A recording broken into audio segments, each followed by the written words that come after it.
Rise up!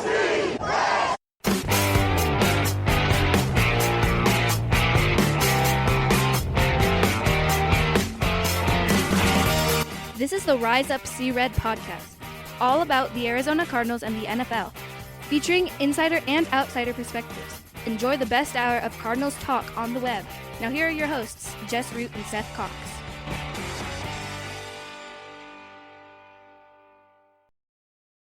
Hello, Arizona Cardinals fans, and welcome to the latest edition of the Rise Up See Red podcast, the best hour of Cardinals talk on the web. I'm your host, Jess Root from CardsWire.com, the USA Today NFL Wire site that covers your Arizona Cardinals. And with me in episode 526 is Seth Cox from RevengeOfTheBirds.com, the SB Nation Arizona Cardinals site, and also one of the hosts of the original Draft Breakdown podcast.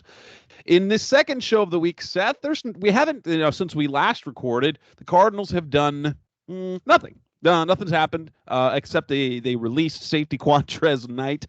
That is not something that needs to be discussed because he played a total of 4 defensive snaps, 32 special team snaps, and didn't log a single statistic. So other than what Doug Farrar said is that the Cardinals now are weaker in their Scrabble game in terms of names because it was Quantrez Knight. So yeah.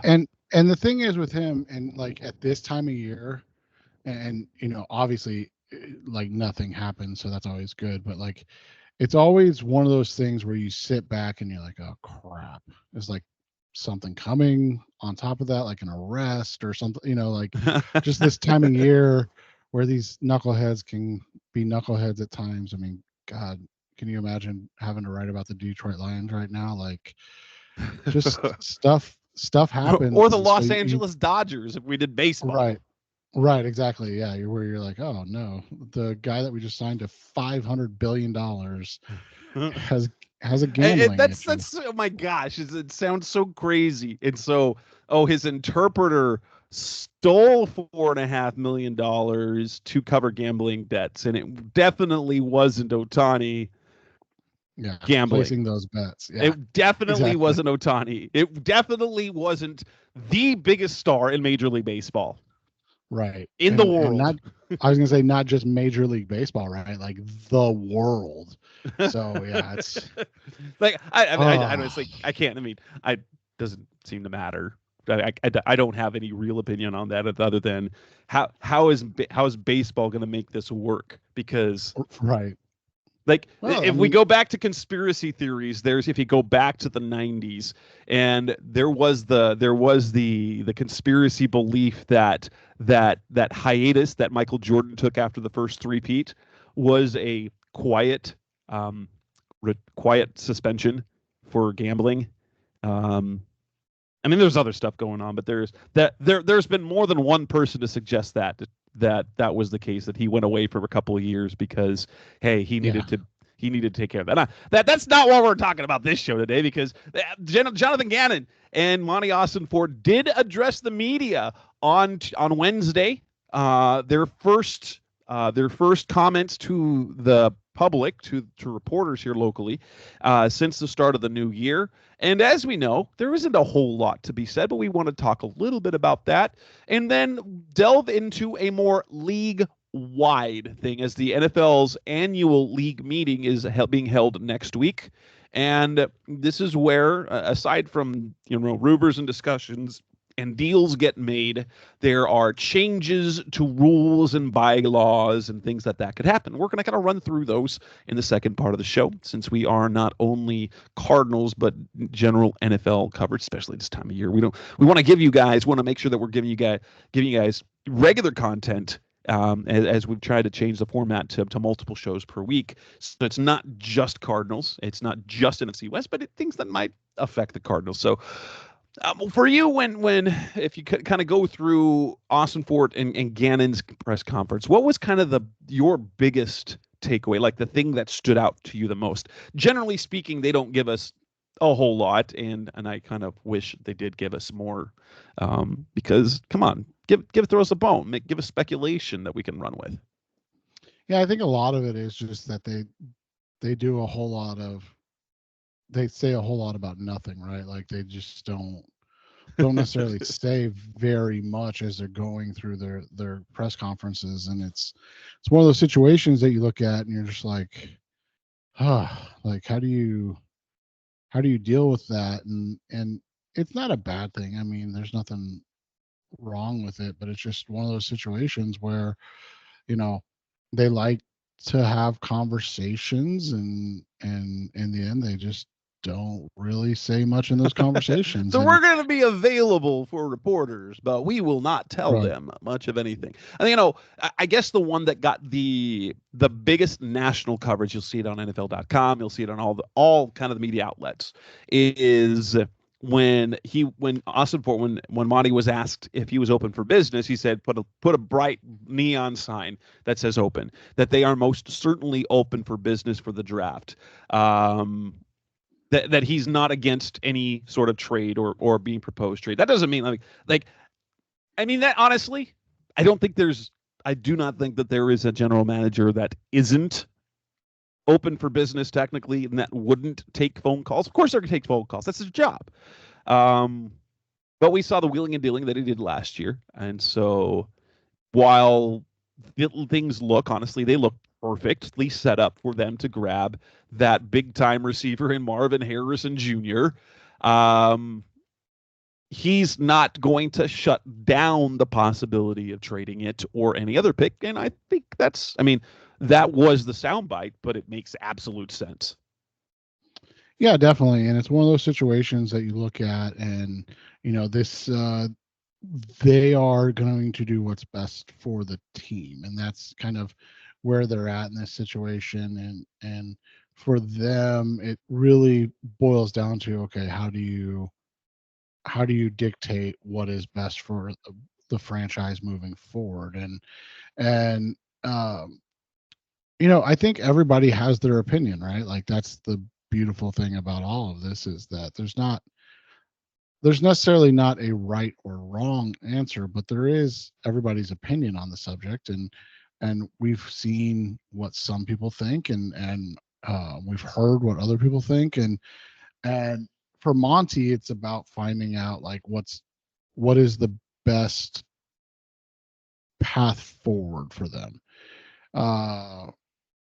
And when you talk about being open for business, I think what you're talking about more than anything is you're saying like, hey, if the right deal comes along, we are 100% open to making that move.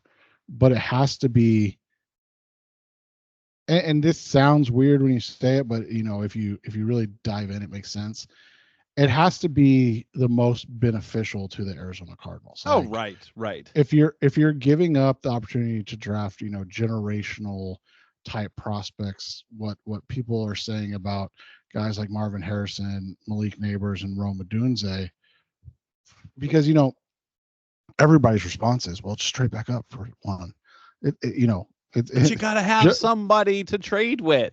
Right. Just like you have to have a dance partner in terms of trading down, you have to have a dance partner in terms of trading back up. And they're unfortunately at a position right now where there's a lot of teams that, don't necessarily need to move at all, because they've got the guys that they kind of want in place. And so when you look at it from that indication, it's, it makes it really difficult to decide, like, all right, is the whole move, is something like that going to be worth passing up on these guys X or Y?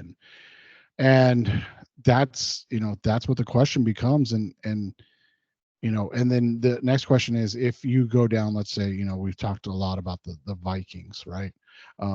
If you make that move down to 11, and so you end up with 11, 23, and let's just say they sweeten the pot and throw in next year's one, which is a massive haul. Yes, that would be a deal that would be nearly impossible to turn down, because right. But the question becomes then, and this is the reality, is player X. So let's say, in the mock the consensus mock boards right now and stuff like that. And again, these are all just tools that we all use.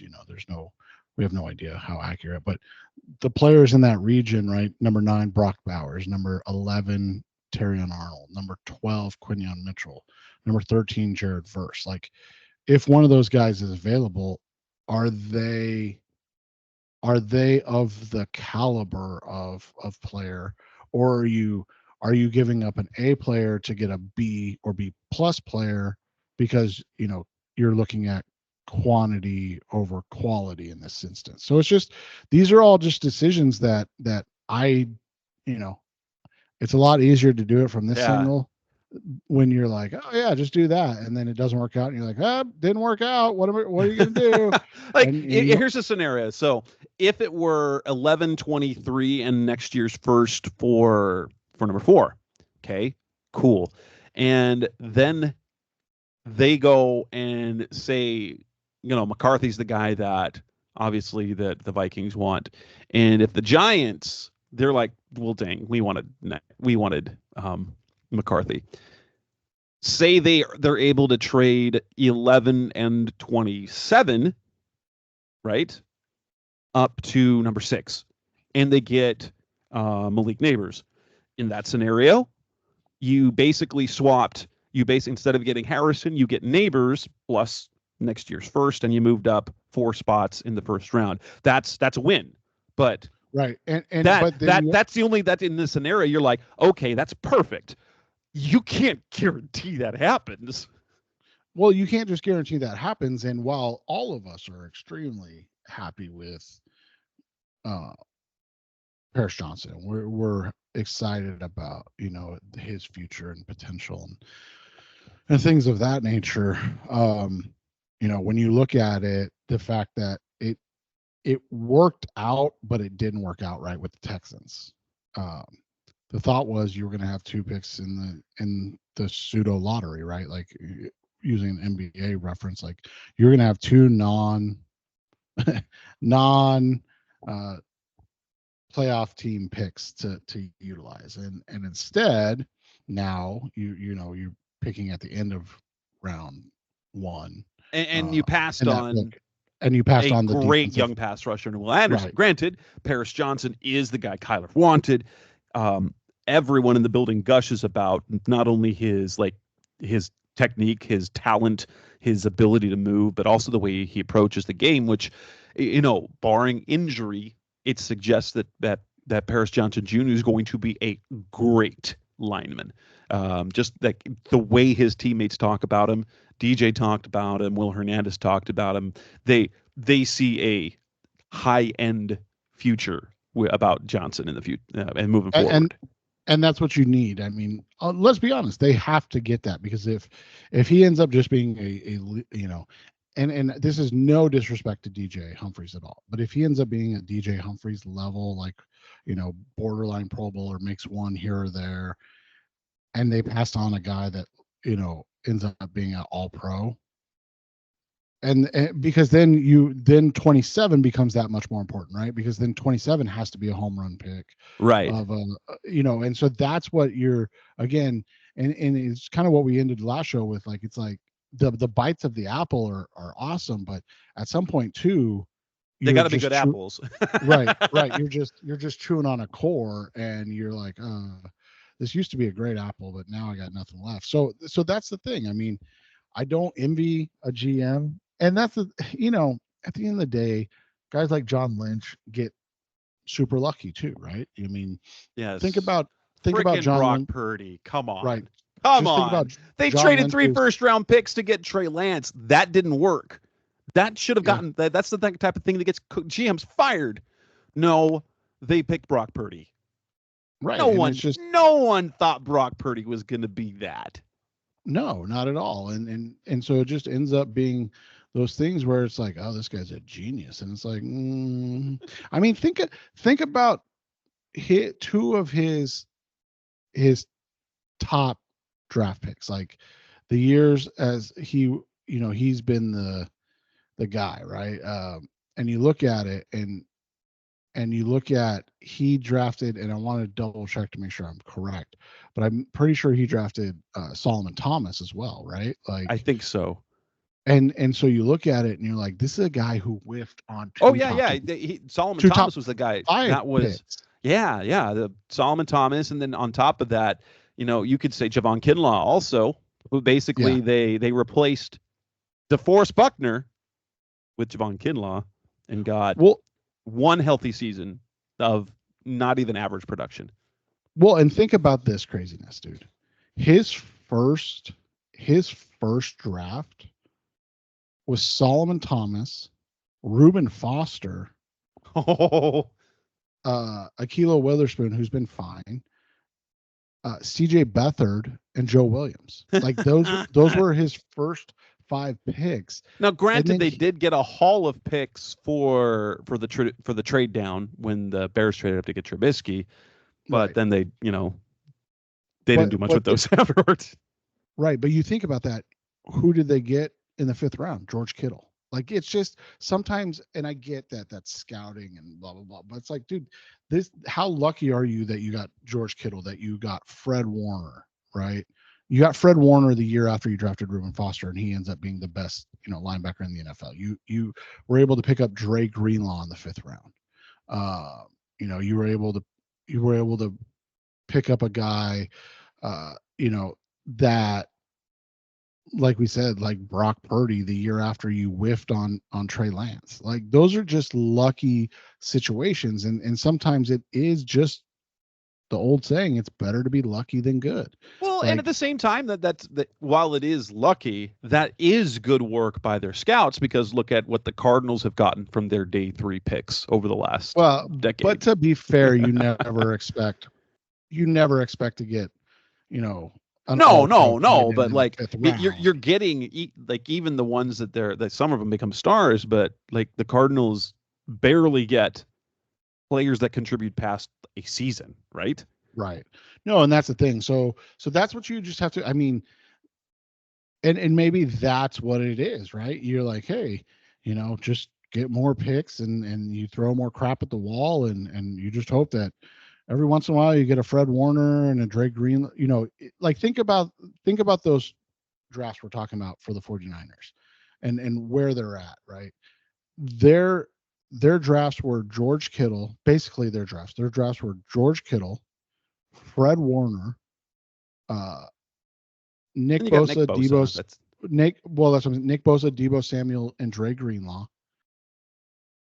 Brandon Ayuk, because they didn't get anything. I mean, Juwan Jennings has been a nice 7th rounder, don't get me wrong. But like, I mean, those were their picks. Like, they, Solomon Thomas, he's just a bust. I mean, for the 3rd overall pick, he's a bust. Reuben Foster, obviously off the field issues. Bust. Dante Pettis, a bust. Mike McGlinchey, they didn't re-sign. He was a top 10 pick. People forget, like, they picked in the top 10 2 years in a row. Yeah. Now, McGlinchey was not a bad player, but they didn't like him enough to bring him back. Right. And they replaced him with a 5th rounder who they're trying to replace now. So it's like, those situations, that's what's so interesting to me, because it is sometimes you look at it and you go, okay, is it the quantity to have 9 picks and you just hit on one of them, but they just happen to be Fred Warner and they're, a game-changing inside linebacker? Or do you hope that the year that you have the opportunity to pick a Nick Bosa and a Deebo Samuel, that you pair that with a Dre Greenlaw on day 3, and you're just like, holy cow, look how good we are at what we did that year. Yeah. And so that is literally what we're discussing right now, is like, are you looking at the Niners 2018 draft and you're like, oh, you get a Mike McGlinchey level player, right? You get a, and then maybe you get a better player than Dante Pettis, or are you like, oh no, we're gonna get the alphas, we're gonna get the guys that are the best at their position? Like, it's just an interesting juxtaposition, because we see it play out all the time, and sometimes it works and sometimes it doesn't. And more, and I think a lot of it for us as Cardinals fans is a lot of times it's not worked. And so you're just like, why don't you just take the guy that's really good, and you don't have to worry about any of this. Right. That would make sense. That would make sense. Jonathan Gannon kind of put the kibosh on the questions that we would ask all offseason, that we will speculate offseason, and that's where people are going to play. And Gannon said, frankly, you're going to ask me 132 times, but you'll know where, like, we will know who's starting at different positions and who's not starting the Friday before the season opener. And I'm like, that's such garbage. It's like, why can't we, like, I wish that they would be, say, we think, and I can understand the tackle situation, okay, where you got Jonah Williams, Paris Johnson, and that will be revealed in some way in off-season work video. So, because reporters, when we have access to OTAs and such, are unable to, we are told we cannot report on, even though they're open, on who is on what team, who's starting where, who's working at what position. Because I was not present for that, I got information from someone who was there, blah, blah, blah, blah, blah. We were able to talk a little bit about the left guard position. But when the Cardinals put out videos of their offseason workouts, pay attention to where people are lining up, okay? And that's how we'll get kind of the idea. And that's how we knew that Paris Johnson was not going to be a guard, because he was at right tackle. He was on that right side at the edge all offseason. And so keep an eye on that. But whether it's talking Paris Johnson and Jonah Williams, or whether it's that glom of interior guys at left guard at center, it would be nice to say, well, we love Yelda. We're bringing in Evan Brown to compete with him. Or we think the plan is Yelda's going to stay at center. Evan Brown and these other guys are going to compete at left guard.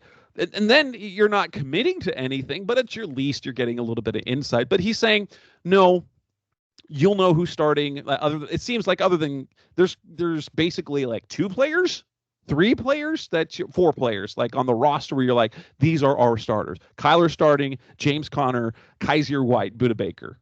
Then after that, you're like, I don't know, we'll see. Well, and I think that like Paris Johnson and Jonah Williams are starting, but he's not gonna give you any reason of that one makes sense, I guess.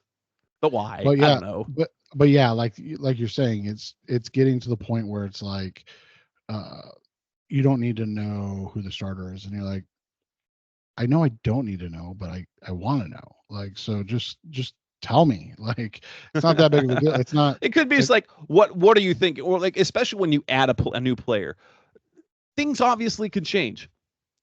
But what do you envision about Evan Brown? Right. What did you sign him for? Like, what was, like, are you envisioning that he's going to push to be a starter, or are you envisioning now that, we don't need. Will he be competing at center? Will he be competing at left guard? Because that's a lot of movement to do. Yeah, and that's just the thing, is you've got that's just, let's be honest, that's just how he's always done it, and it's, I'm going to talk a lot and not say anything at all, right? There was one other comment, and this is about DJ Humphries, and I have thoughts about it. Now, I will say this, Monti Ossenfort said very kind things about DJ Humphries. Said it was brutal, the timing of his injury. Loved everything about him, wished that they didn't have to do it, but then also said, hey, because of the structure of contracts in the NFL and the salary cap. Now, don't get me wrong, we all understand why DJ Humphries was released. That's definitely an NFL business move, because basically he wasn't going to be able to contribute this year. And so why spend, $16 million? But at the same time, the way he talked about it, like it was inevitable, like he had to, there was no choice. There was no choice but to release him because of the timing of the injury and things like that. Telling him that it's brutal, and that he'd open the door to a Humphries return at some point, whatever that means. I will say this, the Cardinals weren't a sell. If they really didn't want to do it, they didn't have to. They didn't have to make that move. They didn't have to. They had plenty of salary cap space. Plenty. I think a lot of it was, and you're right, they had plenty of salary cap space. I think a lot of it just comes down to they didn't want to hold a spot on top of everything else, right? Right. Like they needed to begin And the that makes move sense. on. That does make sense, but because when he's going to be gone, likely till December, maybe the entire season, you need a tackle that you sign to say, hey, he's not going to get replaced when DJ comes back. But you never know what's happening at that point anyway. No, you don't, and that's what makes it tough. And like you said, it just sucks. It's a sucky thing that It felt gross. It felt gross. Like we understand why it happened, but at the same time, and my guess, DJ understand. He's a businessman.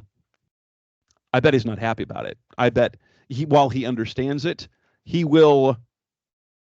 He won't come back to the Cardinals when he comes back. Let's just say this. No, you would expect not, right?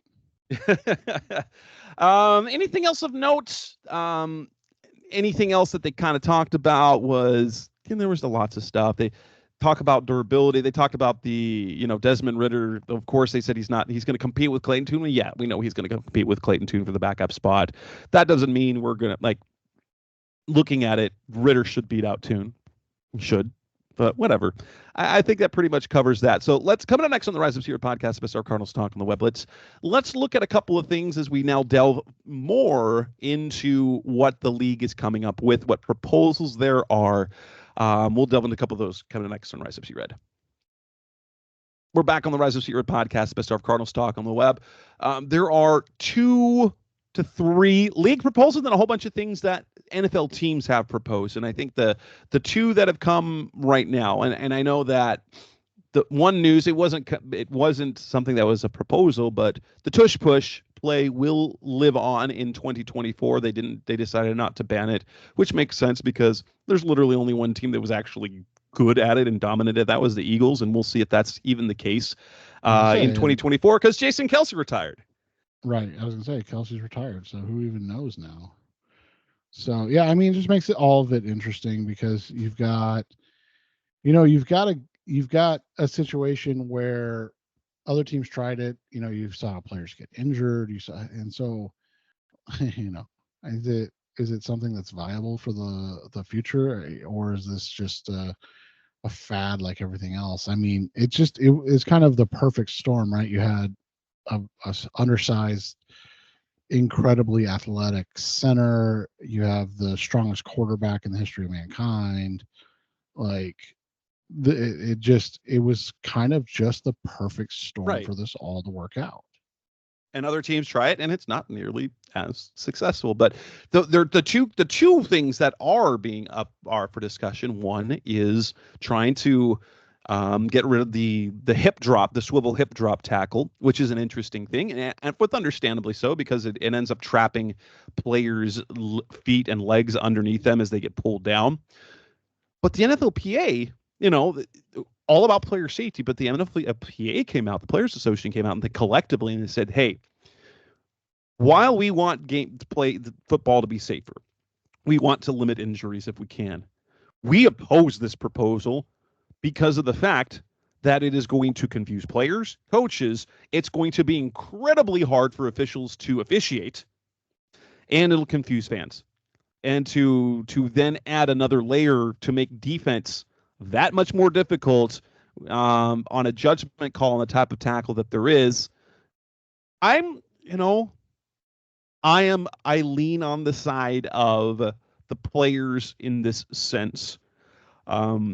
Because the definition of that type of tackle is less defined as the horse collar, which that first was grabbing the shoulder pads grabbing inside the shoulder pads from behind, and then was also expanded to grabbing anywhere from behind on the nameplate. And we've seen that is a dangerous tackle because of the amount of balance that it pulls people back, knee injuries. That's how Jameis Winston tore his ACL. It's the one time where I saw that happened. But isn't it also ironic that you can grab a player's dreads and tackle them? It's true. That's true.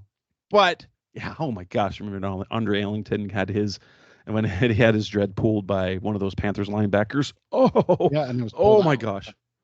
Yeah. Now I guess with something like that, with hair, Like, it'll hurt, but you are less likely to get ratcheted backwards like that.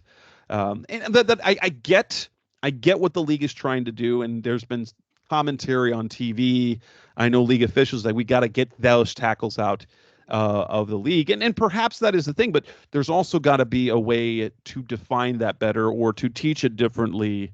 Other than that, because for some players, especially when you have an undersized defender compared to the guy that you're trying to take down, what else can you do? Yeah, and that's what it comes down to, is like, how do you do things? And it makes it really tough right now because you're looking at things where the bigger, stronger, faster athletes, and again, youth football is completely a different freaking, it's like comparing fruits and vegetables. Like, yeah, they're both healthy for you, but it's a completely different game. But I do have a son that is a defensive player, and he's a very undersized defensive back, but he's he's aggressive and he's physical, and he's got to hit low and do those things. And when you watch him play, you see that, and you're like, oh, that's you don't go, oh, that's dirty, right? Like, that's not your thought process. Your thought process is, oh, like, he's doing what he has to do to make things work. And on the flip side, and it's something we talk about all the time, the skill players are turning into these massive athletes, right? Like, the only other massive, and don't get me wrong, all those guys are massive athletes, but like, the only real like equivalent are the edge rushers, right? Like the freak edge rushers, like the Myles Garretts and things like that. But the guys like, we talked about earlier, George Kittle, Travis Kelce, Mark Andrews, like these big tight ends that move, run sub 4.6. They're bigger than the linebackers are now, right? Like, they're just, and so it's like, how do you combat it? How do you even out, so to speak, the game? And I feel like that's one of the things. That's one of the things that evens it out. Is, again, not saying anything about being dirty, but it, like, you're able to really make plays in a different way, and give them these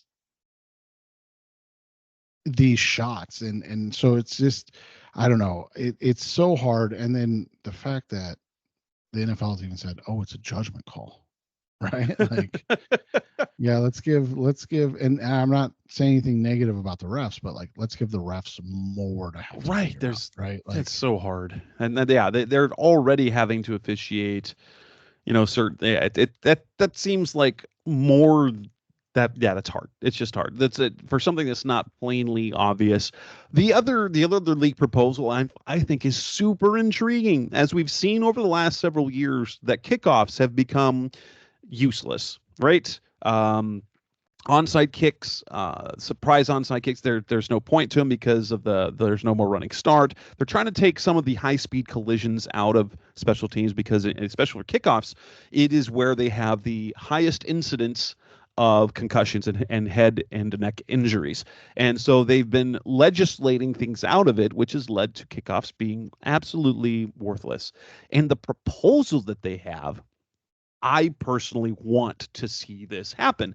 And so it's going to make it so that returns basically have to happen. It's going to take a little more skill with kicking. It's going to force returners to return things. And simultaneously, it will also kind of reduce some of those high-speed collisions because of the things they have. And so you'll still kick off from the 35. The kicker will start at kick the ball off from the 35, but the coverage team will line up on across the 50 at the 40-yard line. So, 25 yards away. Interesting concept. And the return team up to 9 or 10 of their blockers of their return team have to be lined up between the 35 and the 30. And so it's lining things up, and they cannot, and then the kick must either touch the ground or be caught between the 20-yard line and the goal line. And the coverage and return team cannot move until the ball touches down or lands in that landing space. If the kick goes into the end zone, so it penalizes just booming kicks. If you kick it out of the end zone or it lands in the end zone and is not returned and it doesn't land before the goal line, then the return team gets it at the 35. So there is incentive to not just boom it out the back of the end zone. And if a returner, if the ball hits the ground in the landing space, goes into the end zone, and the returner downs it, well, then it's a touchback from the 20. So it is beneficial to try and return that. So I'm really intrigued by this because it's creating some sort of a hybrid, like safety thing plus punt. Like in terms of the punt coverage, because you don't get, the returners, the return team is there back waiting for, these coverage guys running 50 yards down the field at full speed, while instead they're going to be lined up 5 yards from each other, almost like on a punt. And so it's running side by side in terms of technique punt coverage, but requiring skill in the return and some skill in kicking. I love this, and I want to see it happen. Yeah, and I'll be interested to see because I think things like this have to start occurring if they want to move to an 18-game schedule, right? Like you have to have something that gives teams an opportunity to make kickoffs matter, but also that does affect player safety in a positive way, right? And if you're going to force these guys to play more games, that's one of the things you have to do. And so we'll see how that works out. But yeah, I agree with you. That'd be a nice change. That'll be fun. Honestly, that's fun. That's fun. That's a fun concept to me. And because kickoff returners can be fun, but like right now we're like, why are you returning that? Like anytime anybody receives the ball in the end zone and they start to return, why are you doing that? But it just kind of limits that. Coming in next on the Rise of Seaward podcast, Best Our Cardinals talking with. Let's look at some of the team proposals. Some are interesting, others are kind of whatever. Let's come to next on Rise of Seaward. We're back on the Rise of Seaward podcast, Best Our Cardinals talk on the web. Last segment, there's some proposals that come from NFL teams. Let me run down these things for one. So the first rule change proposal is from the Lions, and basically it's to give, if a coaching challenge is successful one of the 2 times, then that team will get a third challenge, as opposed to the current rule, which would require them to be correct on both challenges. What do you think of that rule? I think sure, why not? Because yeah, I always go back to and wonder, what the impetus for these proposals are, more than what's the impetus to make the change. And I'm trying to remember if there was. I don't remember, but I'm sure the Lions had a case where there was something they wanted to challenge. They got one right and got one wrong, but couldn't challenge it. Right, and it's usually in a big game too, right? So yes. I was like, dude, I missed something in the NFC Championship game. I mean, I don't mind it. It is kind of what it is. I think challenges are dumb in and of themselves, because they should just be plays that are reviewed and oh yeah, we messed that up, and the play's done. But the fact that going back to the ref thing, the hip drop tackle thing, these guys can't get calls right anyways, so it's let's put more on their plate. And so yeah, I mean, I'm fine with it because it gives you a chance to kind of bail not these that refs Jonathan out. Gannon challenges calls anytime ever. I was gonna say he did once, right? One challenge all year. And you're like, and they don't carry over from game to game, JG. They don't. Yeah, well, I just don't think he cares. He's kind of like me. He's like, hey, just make a play. Like, Yeah. stop relying on the refs to bail you out every time. So yeah, do you I understand the first touch rule? Here's how I understand it. The Eagles want to eliminate the first touch rule, which is on a punt. I think it's this case. If a member of the kicking team touches the ball, it can be returned. And it still can be returned. And if anything happens like a turnover, it's fine. It just goes back. Right. If anything bad happens, it goes back to where the kicking team touched it for the first time. Which and it's basically to, so kind of what the opposite of happened in the Super Bowl, right? Where it hit a 49ers blocker down the field.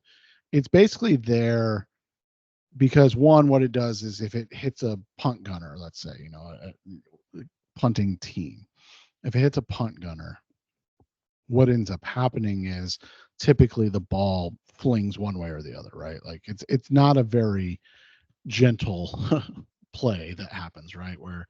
Where it's like, oh, it just nicked him and oh, no big deal. Like typically if it happens, it ends up being the ball flings, 10 yards one way or the other. Yeah. And so their thought process is, well, the ball should just be dead where it was touched, like they were to pick it up.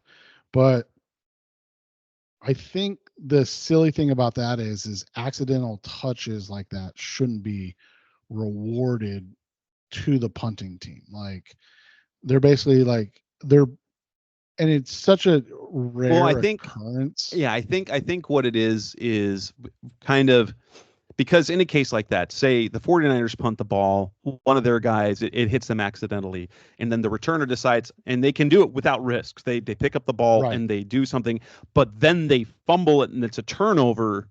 The 49ers don't get the ball back because of that first touch rule. And I think what the Eagles want is to eliminate that first touch rule, that if that returner decides to take it, then the ball is live. It's a live play. And it's like, and so you're trying to return that at your own risk. Right. And I mean, but that's the thing is if nobody touches it, let's say the return team doesn't touch it, right? It goes back to where the first touch was anyways. So basically what you're saying is like, we just don't want to give up a big play because we weren't paying attention. Right. Like, yes. Well, that's kind of what the long and the short, I mean, I get it. They're like, oh, if a turnover happens, but it's like, why should you benefit? And I do understand it, but it's like, why should you benefit that your punter hit one of your own guys and then you were able, and typically when that happens, think about it, when does it happen? It's near the goal line, right? Yes. So typically what happens is it's on a pooch or the coffin corner where they're trying to pin somebody deep, so hang time is more important than distance. And so what they're basically trying to do is eliminate the opportunity to make a big play, but also punish the return team if they try to make a big play off of that happen. And it did happen a while ago, and I can't remember if it happened against the Eagles or what team it happened to, but there was an occurrence where it happened recently, and I remember I don't like it. I mean, I'm indifferent about it, but I wouldn't go for it. Like it wouldn't be something I would care about, if that makes sense. Yeah. Like I would rather leave the rule alone. Right. It seems to be something that happens infrequently enough that why worry about it? The third proposal from the Eagles as well is the replacing the onside kick with a 4th and 20 play from the kicking team's own 20-yard line, needing to reach the 40 to maintain possession. I like it, and the impetus is here. Hey, it's intriguing. One, it's football, and onside kicks are stupid because you can't get that running start anymore. As we saw last season, there were 2 successful onside kicks all season. One was the Cardinals, and they didn't do much with it. But onside kicks are they're literally just like, hey, hopefully a 4th and 20 play. That's wild. And because you're starting from the 20, a team would really have to think twice about it to do it, because like if there's an incomplete pass, then they give the ball in the red zone to the winning team. Now, granted, it would only be allowed in the fourth quarter. No, it doesn't say that. It's only when a team is trailing in a game, and it could be happen on twice in a game period.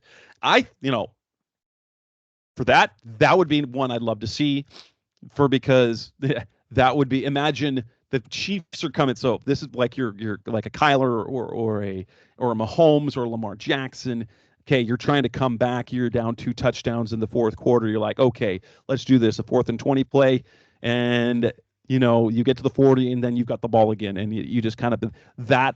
I think that would add a great intrigue to the league. That's something I hope is approved, because onside kicks are useless anymore. They're boring.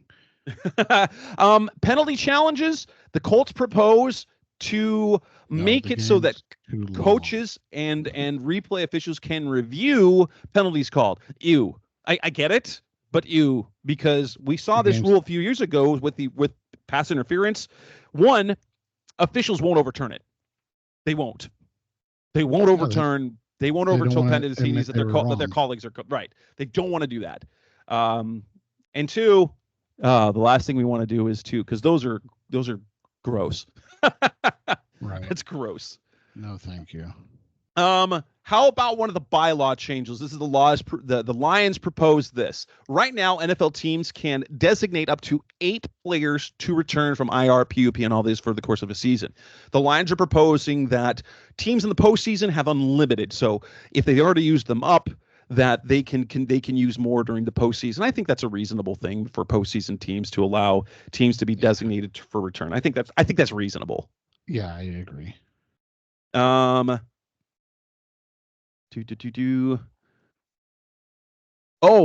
here's the other one that's interesting, and I don't like this one.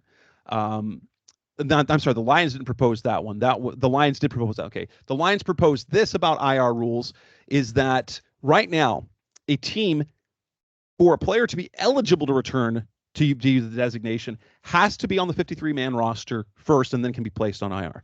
The Lions want to make it so that no matter at what point a player is placed on IR, they can be placed on IR during the preseason. They can be placed on the IR during before final cuts, that player be allowed to use the designation to get them. I do not think that will get approved, because the whole purpose of that was to avoid teams from stashing a young player that they want to develop later. Yeah, I don't like that, because it's just going to lead to a lot of shenanigans. What about expanding the emergency quarterback? Right now, it allows for a team to have, if they have a third quarterback on the 53-man roster, so they actually burn in a roster spot for third quarterback, that if he is made inactive, he's actually eligible to be emergency quarterback and can be made active. It cannot be for a practice squad quarterback who is elevated to the roster. That cannot happen. But the Bills are proposing that you can elevate a third player from the practice squad if it is a quarterback and have them be the emergency quarterback. I kind of like that, but again, I'm fine with that. And fine. And then there's 2 trade deadlines proposals. Right now, it used to be, by the way, after week 6. The trade deadline is currently after week 8. And the Steelers would like to make it after week 9. And then the Browns, Lions, Jets, Eagles, 49ers, and Commanders all combined to propose moving the trade deadline to week 10. As a content creator and reporter, give me that longer trade deadline. That benefits all of us. Yeah, and it's just one of those situations where you look at it, and this is a situation where they are just trying to kind of make what is a mostly boring situation more interesting, right? Well, and what it does, it allows for teams. Right. More teams are eliminated, so therefore more players can be on the shopping block, so to speak. Yes. And it actually matches a little more some of your other professional leagues, because the trade deadline is not like mid-season in baseball. It's not mid-season in the NBA. It's closer to like the 2/3 point of the season. Correct. So I'm okay with that. And again, as a content creator, that means trade rumors for a longer time, right? We can talk about Right, trade exactly. rumors after week 6, after week 8, after week 9, up and through week 10. Trade rumor articles. Give me clicks. Give me content. Stuff we can speculate about, especially when if the season is one that requires such. Yeah, and that's, I mean, at the end of the day too, while that is one of the nice things about it, the reality is it can help teams shed players at the same rate, right? Like, so you look at it and you go, oh, this guy, for instance, and we're not saying it'll happen, but if they can shed Buda Baker later, and they're like, oh, okay, that makes sense, as opposed to when it's happening in week 8 and you're like, he's on the injured reserve, right? So you've got some choices. It allows teams to go deeper into things before they have to make tough decisions, and it should open up some more entertainment in that section, because like you said, at the end of the day, that's what everybody wants, is just more content. Right? Content. All right. That will wrap up this edition of the Rise Up C Red podcast of SR Cardinals Talk on the web. We'll see how we do the schedule over the next few weeks. We'll try and keep up with the 2 shows a week. I will say, for those who are listening, we're going to find a way for me to add Howard Balls, the newest edition of the Cards Wire staff. Legendary Cardinals reporter, worked for, forever. Hall of Fame voter, was with SI back in the days when I was a teenager reading Sports Illustrated. I don't know if we're going to, I will see at some point during the course of the off season and regular season, not necessarily as a guest, but we will have Howard's hits or Balzer's bits, or I don't know, but his insights will get added to the stream of the podcast. But until then, that's Seth Cox. I'm Jess Rue. This is the Rise Zero podcast. We'll be back again soon. Thanks, as always, for listening. Thanks for listening to the latest edition of the Rise Up See Red podcast. Listen to previous episodes and subscribe to the show on Apple Podcasts, Stitcher Radio, Audioboom, or many other podcast platforms so shows are delivered directly to your mobile device. Please give the show a 5-star rating and always support the sponsors who support the show. We'll be back soon for the best hour of Cardinals talk on the web. Rise up, Red Sea, be Red, See Red, and of course, Rise Up, See Red.